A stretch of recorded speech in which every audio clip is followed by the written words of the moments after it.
Hello everyone and welcome. This is General History and this is part 5 of our Panzer Corps 2 playthrough.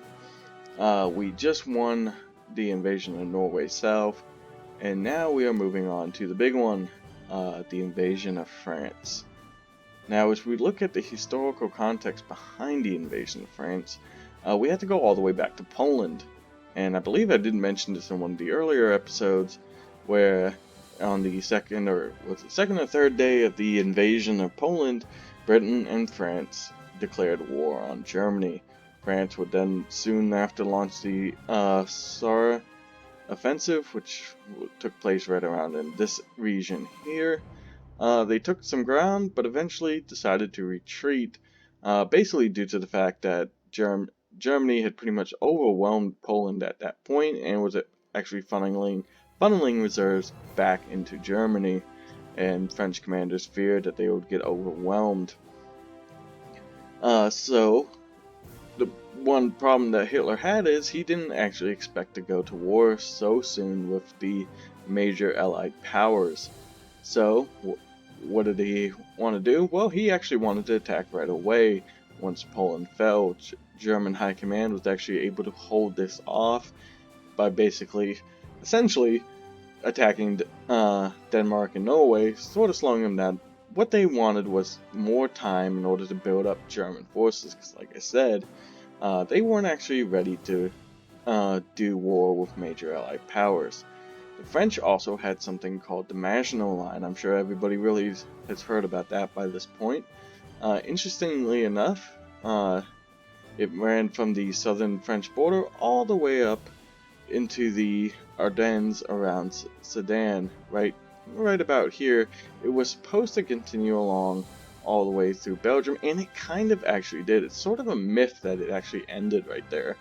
Although the main fortifications ended right there, the French still, especially along the Meuse River, still put heavy fortifications all along the Meuse River, heavy concrete bunkers, outposts, artillery positions, fortifications all along this area, although not technically considered part of the Maginot Line. The reason why is because this belief that if they had done that, they would alienate Belgium and create bad tension between the two countries. So Hitler's plan, the original plan, was actually very similar to the Schlieffen Plan of World War I fame, where Germany would enter Belgium and Holland and thrust downwards into France, but with the more main objective of taking ports and airfields through these areas in order to hold off the British by using the ports and airfields to launch attacks against any British transports, British fighter groups, anything that could have hurt their assault in France. Unfortunately, a plane carrying these plans actually got shot down, and the plans were discovered by the Allies. How did the Germans know the plans got discovered by the Allies? The Allies massed major forces along the Belgium border in order to, when the Germans attacked, move these forces into Belgium and support their allies. So what did the Germans do? They had to come up with a different idea. In came Manstein, who came up with the idea, and that's an interesting story in of itself, because it's this whole idea that German High Command didn't like Manstein's idea, so they tried to hide it from Hitler, because they believed that Hitler was just as crazy as Manstein, and he would accept Manstein's plan. Manstein still was able to get his plans to Hitler, and yes, Hitler agreed. What was his plan? Was to attack through the Ardennes forest. Had the main thrust go to the Ardennes forest, while the second thrust, Army Group B, was the more of a feint. They would attack first, draw the Allied forces into Belgium, while Army Group A thrusted through the Ardennes, and then would cut through France, encircling the forces in Belgium. And if you know your history, that is exactly what happened. And that is exactly what we're going to do. From my first playthrough, I chose, we did the Belgian invasion, but we are going to go with Army Group A. and do the invasion through the Ardennes and into Sedan. So, yeah, that's what we're going to do. As you can see, Operation Fall Gelb, that was the case yellow, I believe is what Fall Gelb means, was the operation name. Demands a two-pronged invasion of France, while one outflanking attack moves through the Ardennes, one diversionary attack will attack directly into Belgium. So basically, everything I just said, much more simplified. Sorry I got a little long-winded there. So let's go ahead and get this started.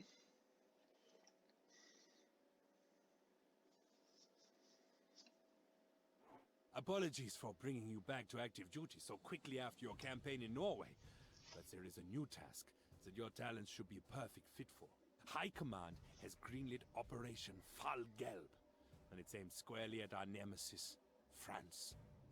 My old friend Manstein actually got this daring plan approved by High Command personally, even overruling Chief of Staff Halder.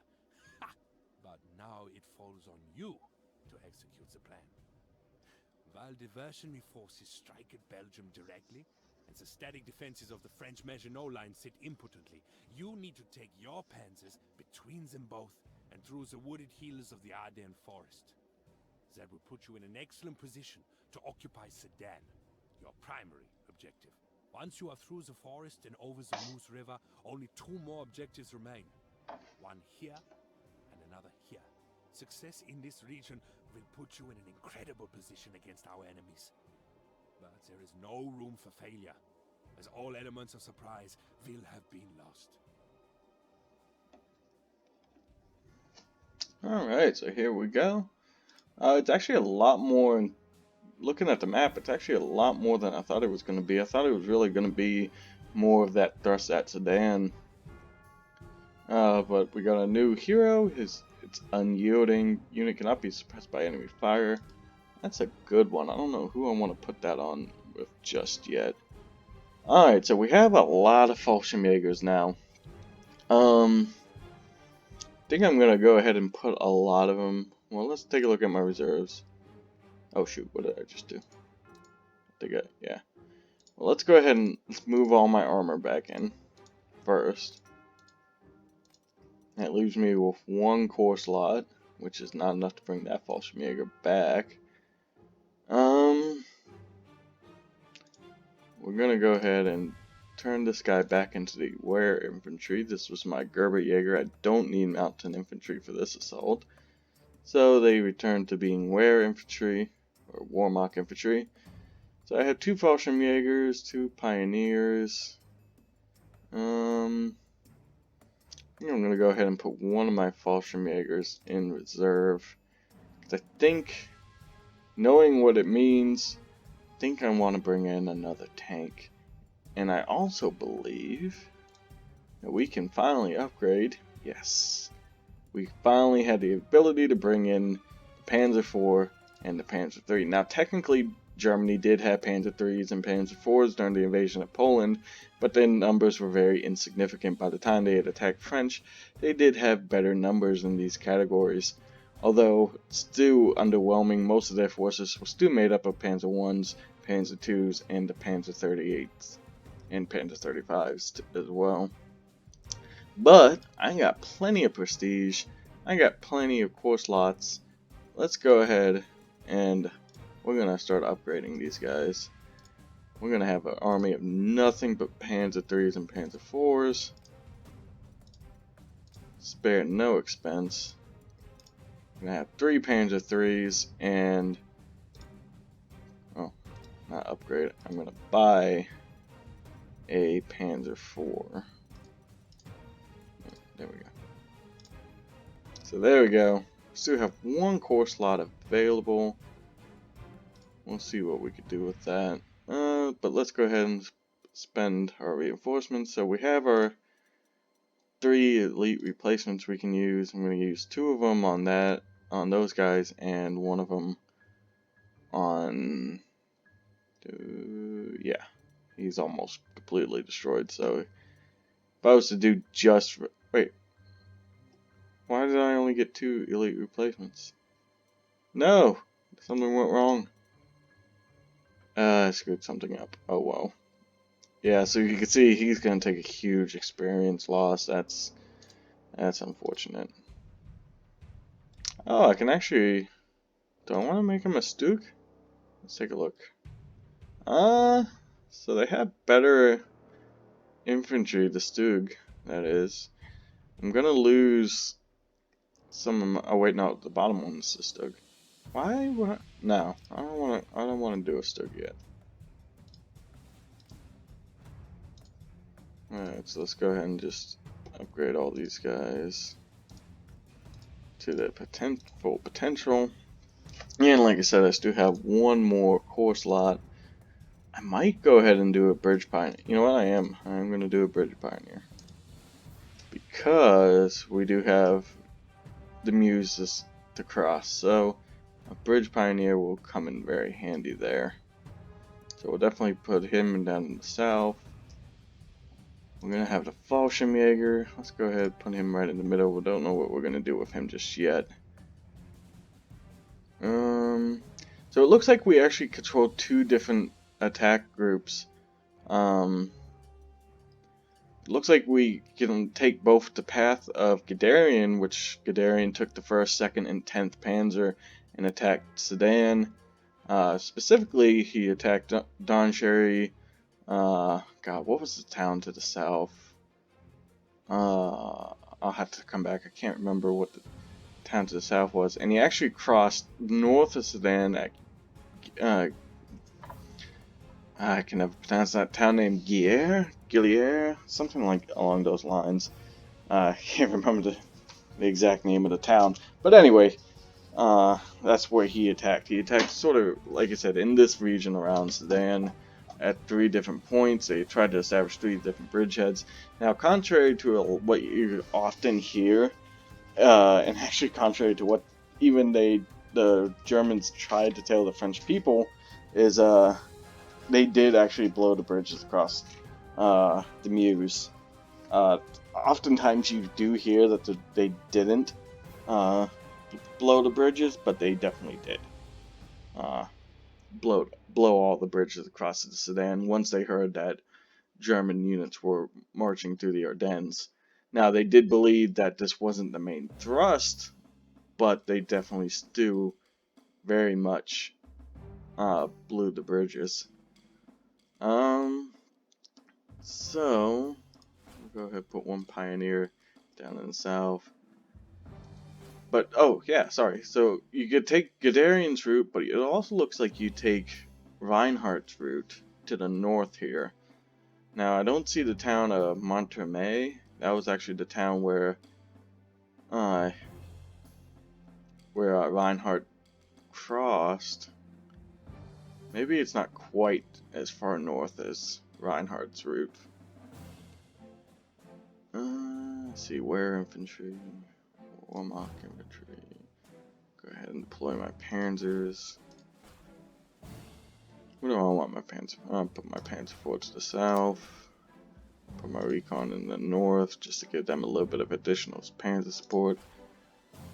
And I'm going to put my 3 artillery pieces in the south as well, because my main thrust is going to go at Sedan. I might take a look at crossing here, but I think I may, or more or less probably, would just try and occupy these forces that I'm sure are across the Meuse through here. Alright. I'll put a fighter in the north just to be safe. Everybody else is going to be here in the south. Alright, so these bases in Luxembourg should mostly be unopposed. Oh, you know what? I got my hero that I can put in. I'm gonna put him. I think I'm actually gonna put him on this Pioneer unit as well. Not be suppressed. I think that's gonna be good for attacking these cities. Alright, so let's go ahead and get started. So yeah, it looks like these towns look to be mostly unguarded here in Luxembourg.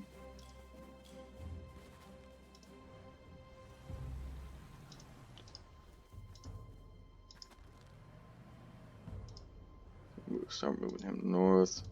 Or actually go ahead and hit this town to the north. St. Vith of Battle of the Bulge fame. That's not too bad. Let's go ahead. We're going to land my Fallschirmjägers behind Bastogne, again of Battle of the Bulge fame, and then we're going to move them into the forest. So they do have some more forces in the Ardennes. Move the rest of my armor here in the south. My brand new bridge pioneers, and let's go ahead and get all these artillery pieces moving. Now they are susceptible to enemy fire. I'm really worried about how far these strategic points can actually reach. We're not going to go anywhere near the Maginot Line. That's what this is supposed to represent here, obviously. Basically, going to use my fighters as cover so they can't bring in their air force. And I'll send my bomber up north and bomb Bastogne. Start softening it up for next turn. Alright, and that's going to be turn 1. As we begin to move through the Ardennes. So they do have fighter support, they are sending it all against my bomber. But he's sort of holding his own, he is taking casualties. They are moving T-13s forward. It's a Belgian tank. How is he not getting good odds against them? That's weird. Oh well. We'll go ahead and bomb him. Still 1-1. That doesn't make any sense. Oh, it's my Panzer 4, that's why I thought it was Panzer 3.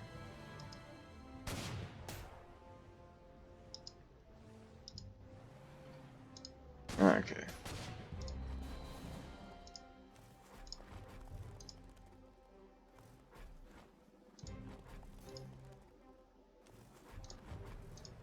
Keep moving these guys forward.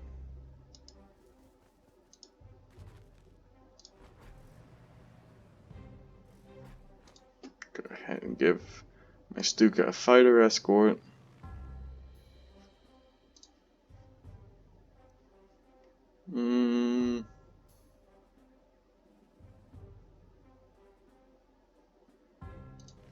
We'll do this. My bomber reach, yeah. We'll attack up here in the north.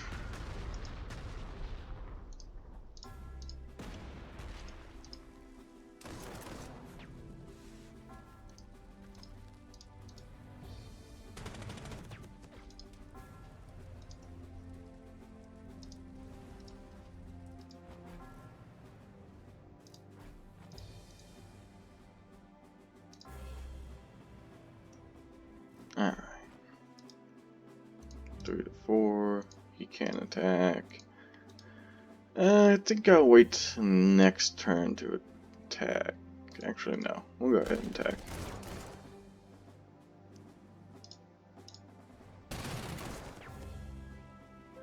Alright.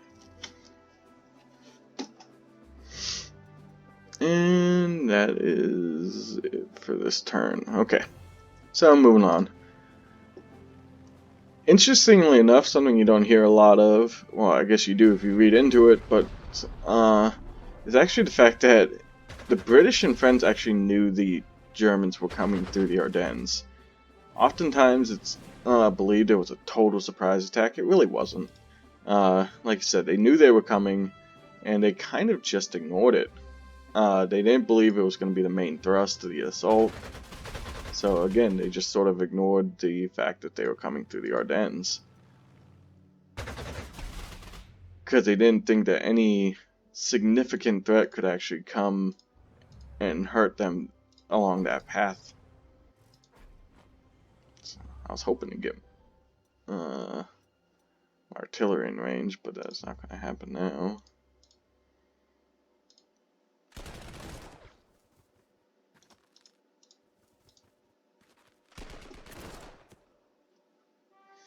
So yeah, the British and French, they definitely had chances in which they could have attacked the French. I mean the Germans as they moved through the Ardennes. The Germans had to move. The only way to move through them, because the tanks couldn't actually go through the heavy dense forest.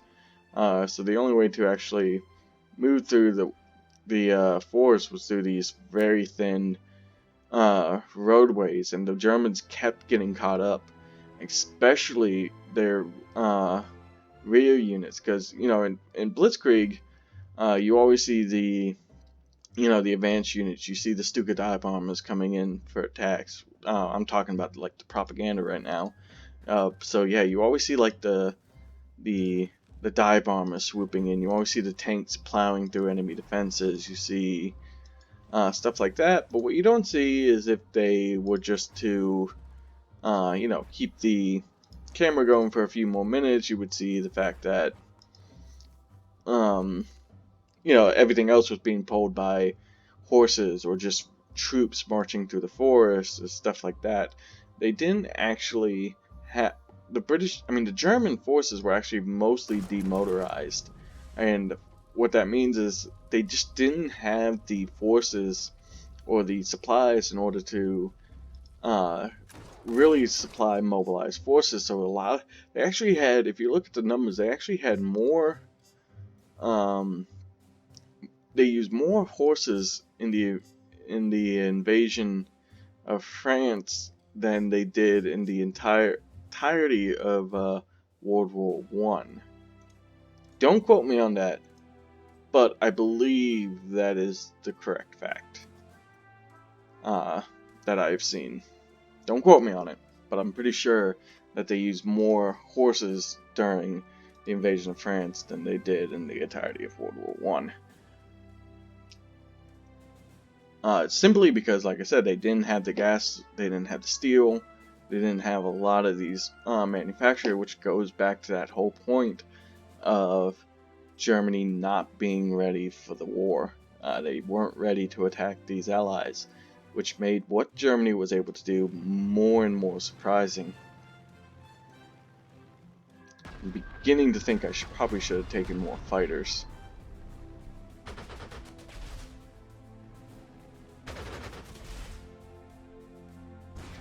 See, the AI is actually playing the smart. They're doing the thing that the British and French didn't do. They didn't assault these forces that they moved through the Ardennes.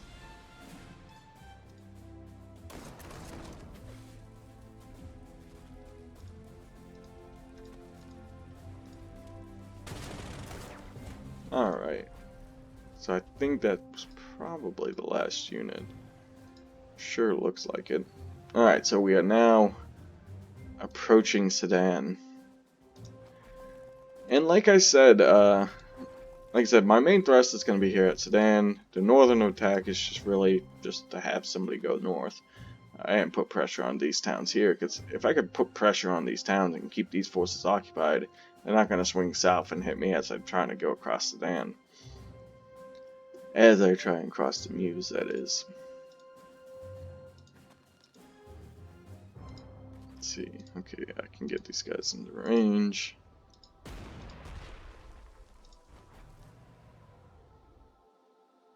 Alright. Pounding him. Hey, why can't I attack? That doesn't make much sense. Okay,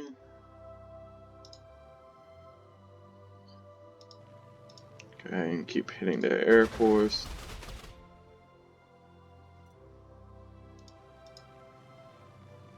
Taking a lot of casualties myself, though, in my Air Force. I think that's it for this turn. Wallencourt. Thank you. I remember the southern town. It was Wallencourt that they attacked and tried to cross at. I think I'm gonna go ahead and base these guys forward. Actually, I'm gonna go ahead and bring back up the strength of my bomber there. I'll probably have to do the same for my fighters next turn. Hopefully the the French don't resupply their fighters. Doesn't look like it.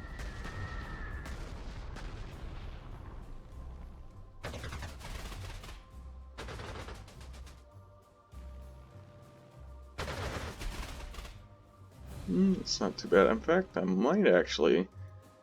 Their fighter group is both of their fighter groups are really look to be almost done for. I can't quite take him out.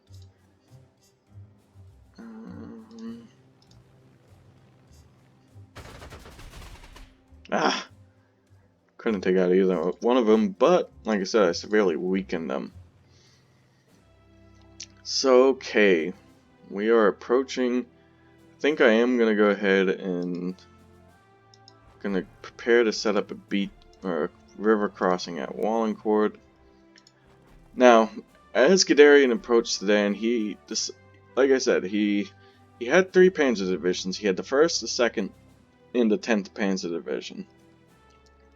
The 1st Panzer Division, he amassed around, like I said, I'm pretty sure the town name was like Gier, or something along those lines.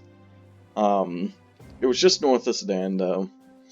Was it the 10th? Yeah, the 10th attacked Wallencourt, and the 2nd went north to Donchery and attacked there. And they tried to cross at 3 separate points. Now, interestingly enough, and I guess this is sort of what this is supposed to represent here in the south. So it's kind of disappointing that the game doesn't actually simulate this, because there was a lot that went on in the south here. Right along this was what was referred to as the Marfy Heights. This is where the French had the 55th Infantry Division. And like I said, I think that's what this is supposed to represent here. What happened on the Marfy Heights, though, is the Germans subjected the forces up there to, I believe it was 8 hours of constant bombardment, and this is disappointing that my forces can't even reach. Well, that's not historically accurate, but okay. I think this airbase is located a little bit too far back, because, like I said, the Luftwaffe pounded the Marfy Heights for hours. But surprisingly, even though they bombed again for 8 hours, they didn't really do much damage to the forces that were defending there. At least not physical damage. They did do a lot of psychological damage. Like I said, they bombed for 8 hours of bombardment, and they did it a lot with Stuka dive bombers. So you gotta think, with bombs constantly pounding around you, with those sirens of the Stuka dive bombers going off as they came in to drop their payload, and just doing this for hours on end, what kind of psychological toll that would actually do to you. Like I said, didn't do really much physical damage. The bunkers around Wallencourt and in the Marfy Heights were almost untouched. But the forces there were psychologically damaged. And so when the crossings actually started, even though Panzer divisions weren't going to come to much later in the battle, the French forces saw the crossings happen and immediately began to retreat. They were so worried about what was coming that, like I said, the bombing had taken its toll, and they couldn't take it, and they retreated.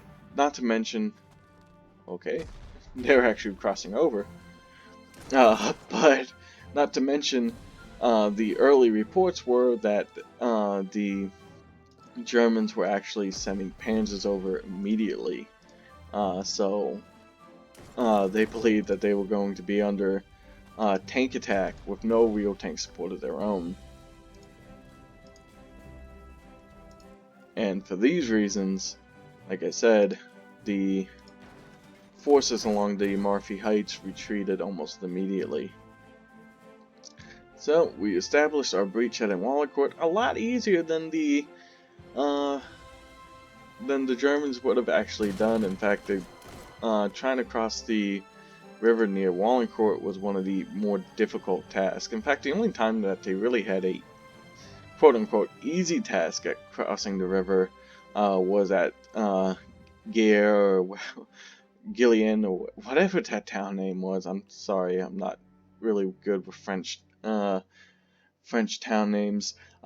Here in the north, near Doncherry, they had a horrible time, and actually the first had to swing up north and clear out the bunkers in order for the 10th to cross and establish their riverhead. Mostly because somewhere in this area there was actually a heavy artillery fort, and every time the Germans tried to cross, they would just get pounded by artillery. Same thing happened in the south at Wallencourt. They were under constant bombardment, but a small force of troops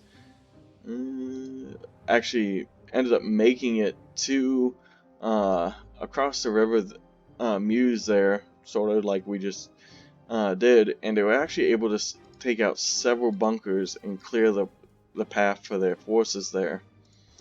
I'm going to go ahead and do an armored thrust to the north, seeing as this seems to be clear of any enemies. I might be able to swing down south.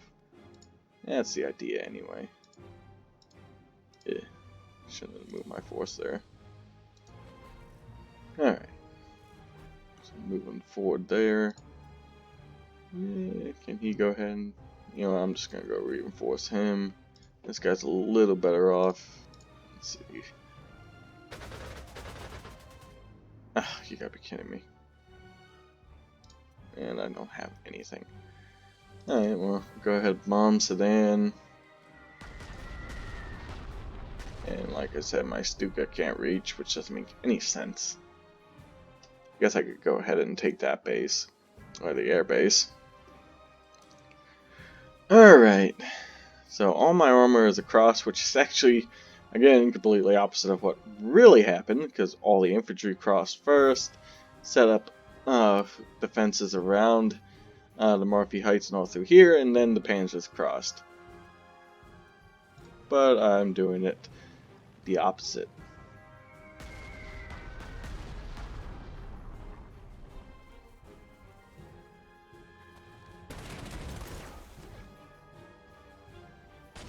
Alright, so here comes the French counterattack, which, again, historically the French didn't counterattack right away for several different reasons. Again, that early report that the Panzers were already crossing, that you kept hearing, again, sort of made the French hesitate. They sort of got a little buck shy. They got that buck fever, and they weren't really sure if they should move forward with the assault. Yeah, I don't know if I want to move I'm okay with moving these guys in trucks because they got to cover the forest in case they get bombed. Go ahead and keep knocking down Sedan's defenses.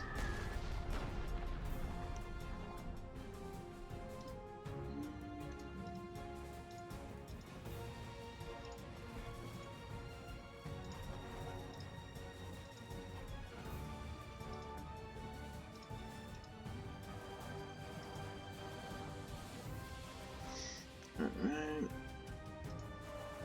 So yeah, sorry. So the French counterattack did not come soon enough. Had the French counterattacked, had they not listened to the reports, or had the reports been right to begin with, the French would have easily been able to push through what little infantry had already crossed. Like I said, no panzers had crossed at that time. The panzers, as French reinforcements and tank battalions began moving north, the Germans didn't have any panzers across the bridge yet, so the French could have easily steamrolled all the way to the river and then push the Germans right back across. But like I said, a few things slowed them down. Mainly the idea that panzers were already across, but the other thing that slowed them down was these waves of French civilians that were leaving, which slowed down the French considerably in just being able to get their forces forward. They had to face these, literally, roads were packed with civilians leaving, trying to get out of the, trying to get away from this invasion. Oh no. My Stuka in range is that at least? Of course not. God dang it. 109 is at least.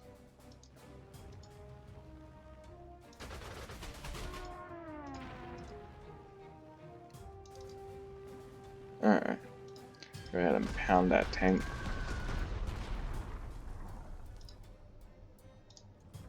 Yeah. Alright. We'll reinforce this tank.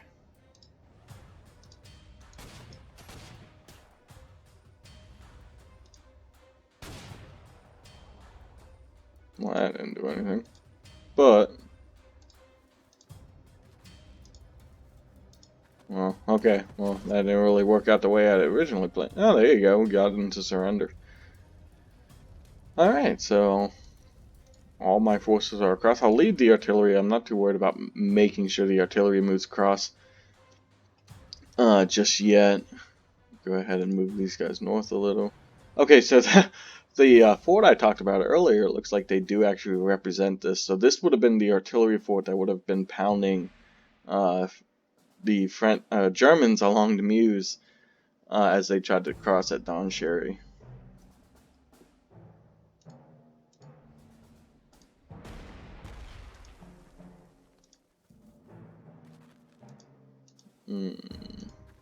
Interesting.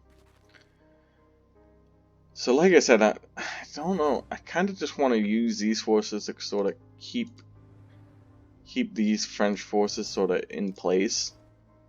Sort of threaten but not go across. And then use these forces to sort of swing upwards. We still got plenty of time. We're only on turn 8 of 20. But I did just notice we're actually getting high in time, so I think I might actually continue this in another episode. That way these episodes don't go for too long.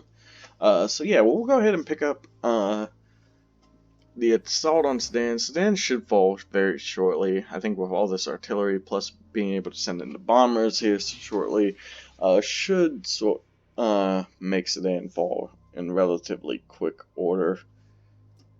So that's the plan, at least. Hopefully they don't counter too much. So, but yeah, as for all that though, we'll pick that up next turn. So thank you all for watching, and this is General History signing off. Bye bye.